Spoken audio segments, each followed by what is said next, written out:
Hey, what's happening everyone? My name is Jack Southall and I'm here today for my TNA Slammiversary 2015 review, or 13, of what chronologically, review. So, yeah, didn't mind this show. They did have a few errors here and there, but there were some good matches on this show, I will admit. So, yeah, let's not mess about, let's get into it. So, our first matchup here is a X-Division Championship Elimination Match. It was the champion Tigre Uno versus DJZ versus Manik. So, yeah, he just won the title, and they just got the bunch of X-Divisionists guys, and they were doing a bunch of flips and crazy stuff, you know, typical X-Division kind of stuff, but still pretty entertaining. They went for about 12 minutes during this match. How it ended, so Manik, who's like part of the James Storm's little thingy, and he's gone all evil and dark and all that. Tigre Uno wears a cool luchador mask, and DJZ, he's just like a DJ, obviously, and he's got the air horns, like the kind of thing and all that. So, how this all ended, it was elimination as well. So, DJZ got eliminated, and all that. Then, Manik and Uno went at it for a bit. Uno countered a Tiger suplex, but, hit a German into the corner, then hit like this crappy split-legged leg drop on Manik, and he got the win. So, yeah, pretty okay. But sometimes it just got a bit too much with all the flips and all that. But, you know, it was alright, because the booking of the X-Division's pretty shit. But, so Tigre Uno won the match, and, yeah, it was pretty good, pretty fun. Then we get, Jeremy Borash was doing the backstage interviews, and which he's pretty good at. I enjoy him. And I liked how Mike Tenay was on commentary along with Josh Matthews and the Pope. So Borash talked about the TNA, it's been around for 13 years, and brings in Robbie E, who's going to face Jessie, the man Godderz. So the whole storyline for this is they were in a tag team called the Bromans with DJZ. I do remember them being in a team that I think they did win the tag team titles. And then it's the typical, you know, they led up to frustration and they both beat up each other. Jessie was the heel and Robbie was the babyface. Jessie Godderz is now known as the man, and he's coming out there. He's got a friggin' coat on, and he reminds me a lot of Chris Masters, if you guys remember him. And he's showing off his pecs, and he's like going like this, and he cuts a generic heel promo. And can I just say, Jessie Godderz is in amazing condition, like wow. And then jacked up Zack Ryder comes out, and then they brawl on this. They brawl on the floor, and then they get their way into the ring.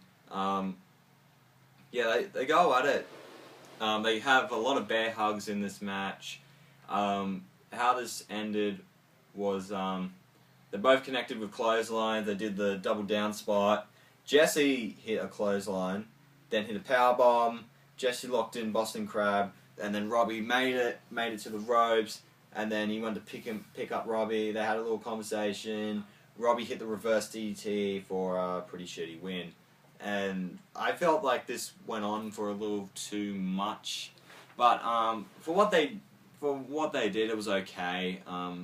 You know, they're not amazing wrestlers by any means. Great, they're in great condition, obviously, but you know, it was a alright match.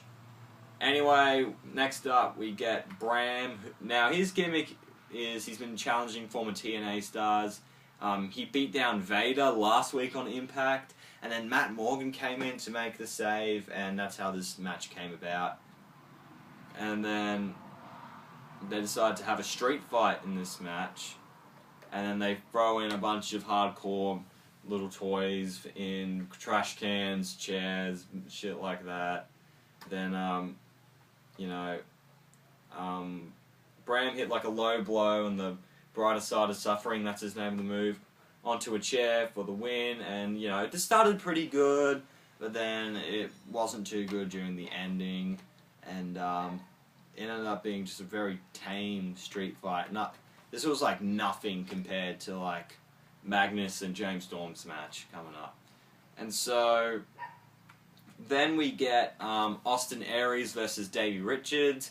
Winner chooses the match stipulation for match 5 of the tag team title series. Now, Davey Richards and Eddie Edwards have been teaming up with the Wolves, and Austin Aries and Bobby Roode have been teaming up as the Dirty Heels, and they've been having a bit of a feud recently, and they've been battling in like a best of 5 series for the TNA tag titles, and now they're like neck and neck, 2-2. So then this was the one to pick the final match. So this was a very, very good match. These two were doing a lot of cool stuff.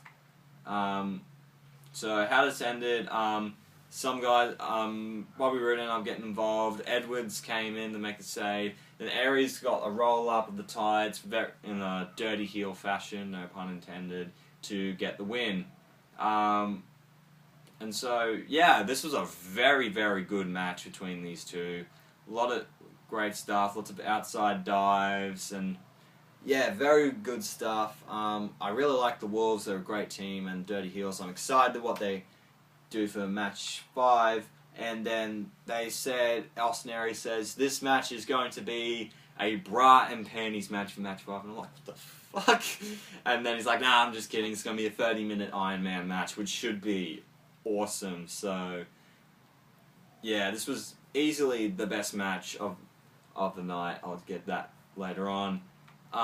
Then we get a Dollhouse. So then we get the Dollhouse, Taryn Terrell, Marty Bell, and Jade taking on Brooke and Awesome Kong in a 2-on-3 handicap match. And so the Dollhouse is pretty much this over-the-top sexual tag team, and lots of doll references, and it's pretty much like, oh my god, I'm a girly girl, but I'm fucking crazy, pretty much. So that's the Dollhouse's gimmick in a nutshell. So yeah, can I just say, Brooke is just, she is mint, man, so good. Anyway, so how this ended, Brooke would make the tag a few minutes after Kong got in. She was doing pretty alright. Then Kong and Brooke then control. They tried to go after Taryn, but Jade and Marty made the save. Brooke hit the X Factor off the top rope on Jade and scored the win. It was okay for a knockouts match. Faces did pretty good, and Taryn did bugger all in this match. And she just barked orders and said, "Oh, you do this, bitch," and all that. But yeah, this is gonna set up a triple threat match for the women's title. I don't get this. Hang on. Why is TNA saving all these big matches for next Wednesday's Impact? Shouldn't you have been saving it all up for this show, for Slammiversary? I don't get it. It's just very silly in my opinion. But, so, a big match that did have a payoff was Magnus versus James Storm in an unsanctioned match.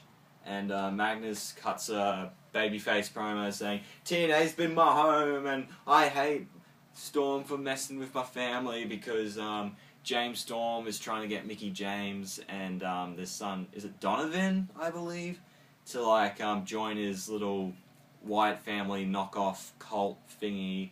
And they showed how he had like a baby doll of Donovan and him pushing off Mickie James off the train station, which is still ridiculous to me, but oh well.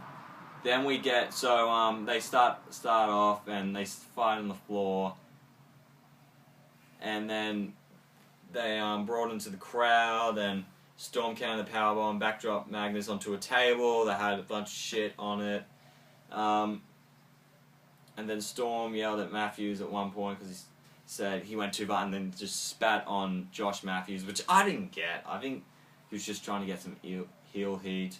And then they went back into the crowd again, and I haven't repeatedly won Get Away from the Arrow because it's high voltage here, man. And they did the second and trip through. Then Magnus powerbombed Storm through a table in the ring. And I think they did a spot where someone ran them into like the electrical equipment, because then like afterwards the microphones kept cutting on and off for some reason. I don't get that. But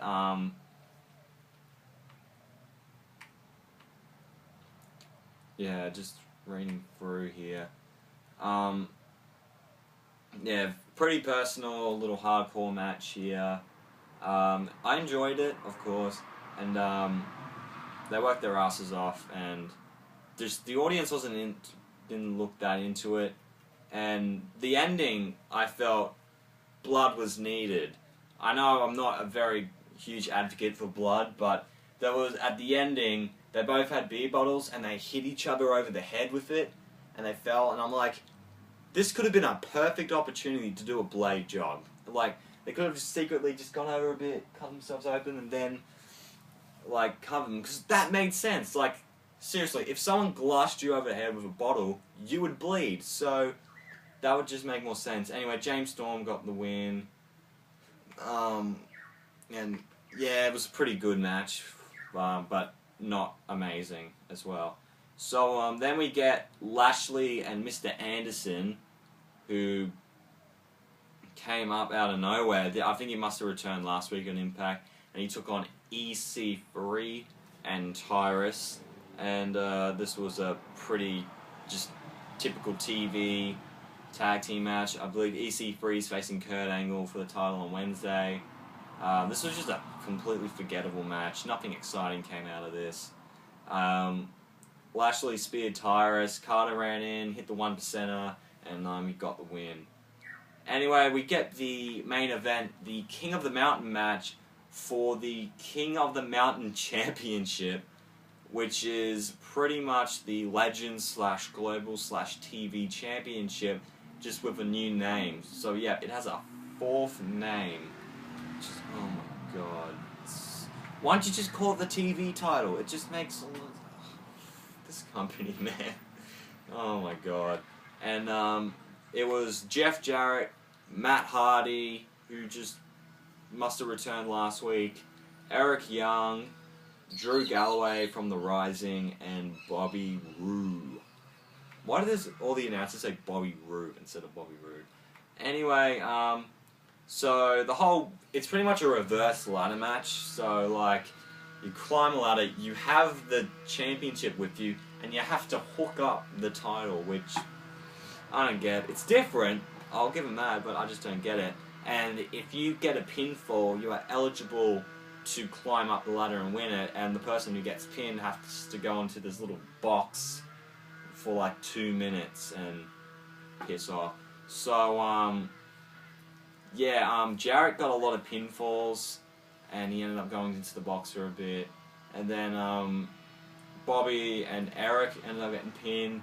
They went into the box, and they tried to sort out like a strategy, which fell flat, obviously. Then Hardy and Galloway got pinned, and they went in. Everyone got a pinfall on one another, and they ended up...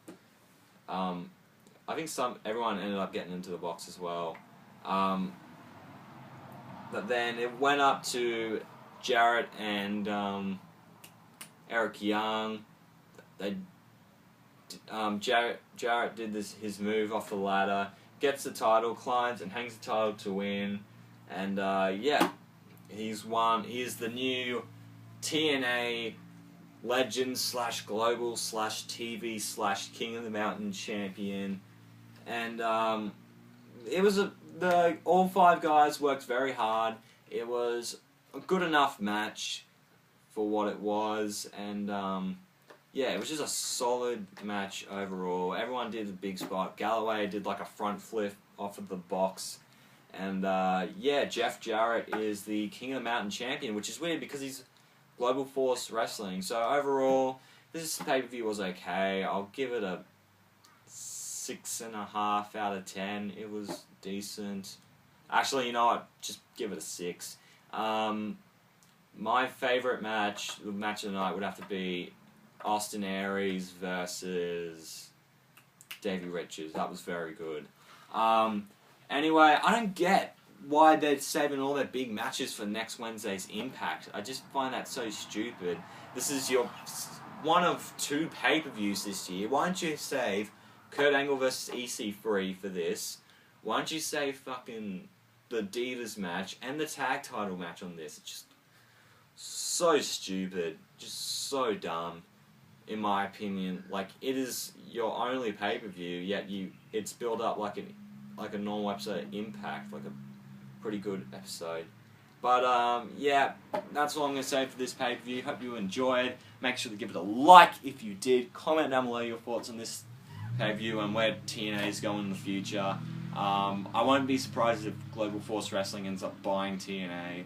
But, anyway, make sure to hit that subscribe button wherever. I need to start knowing where the subscribe button is when you, I think it's like when you go onto my channel and you see my little black and white face and you click that. But yeah, check me out on Twitter, Instagram, JackmanLaw31, and I'll see you guys later for the Raw review coming up very soon.